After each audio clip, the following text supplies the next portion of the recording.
Em 1949, Miles encontra com Gil Evans. Gil Evans, esse arranjador, é um arranjador freelance na época.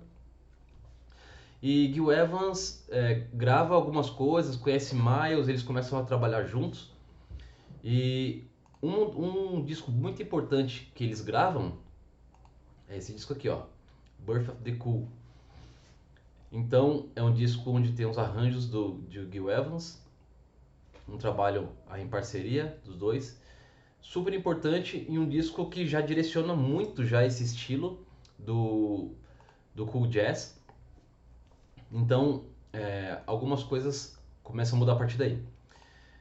Um outro músico que grava esse disco junto com Miles foi o Jerry Mulligan.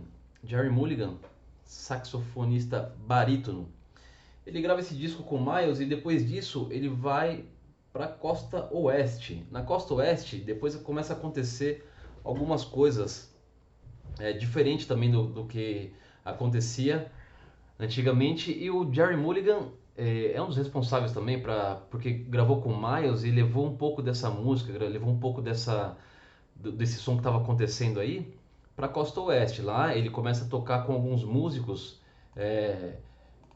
Junto com ele cria um quarteto onde ele toca com Chet Baker, esse trompetista aí, Chico Hamilton, bateria, e no contrabaixo, Bob Whitlock. Então ele começa a gravar começa a tocar com esse quarteto num bar chamado Hug.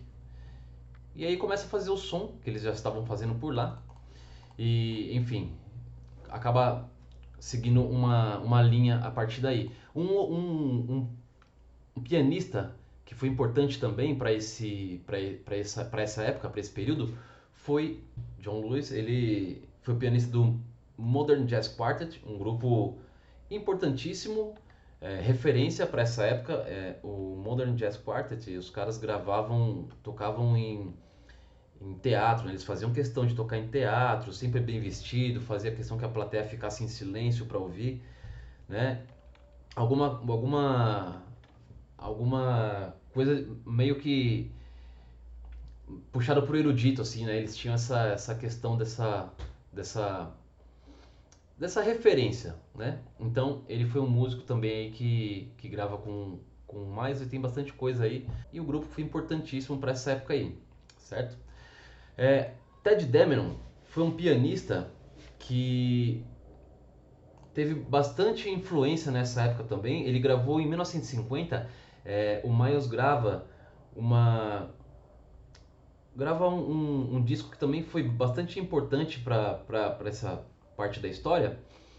E nesse disco aí, que chama Miles Davis Capitol Orchestra, Ted Dameron é o pianista. Dizem que os três mais importantes músicos, ou dos três que tiveram um ponto principal para esse estilo, foram esses três, ó, Miles Davis, John Lewis e o Ted Dameron. A partir daí outras coisas aconteceram, né? Outros músicos vieram a aparecer também. Temos um músico aqui também chamado Lenny Tristano. Lenny Tristano foi um pianista, arranjador e tinha bastante coisa, foi bastante importante aí para essa época, até porque Lenny Tristano ele tinha uma escola e essa escola chamado Association for the Advancement of Creative Musicians foi uma escola onde ele juntou com alguns músicos e ele queria mostrar que, diferente do que falavam que o cool jazz era uma música fria, uma música totalmente sem expressão, ele mostrou totalmente ao contrário disso, que o cool jazz é uma música realmente quente, uma música que tem muita expressividade, que tem improviso, que tem muito sentimento nessa música, né? E a partir dessa escola que ele criou, ele juntou esses músicos e saía para tocar com esses músicos aí e mostrando para o mundo que o cool jazz não era o que se dizia, apenas só essa coisa muito tranquila, muito calma.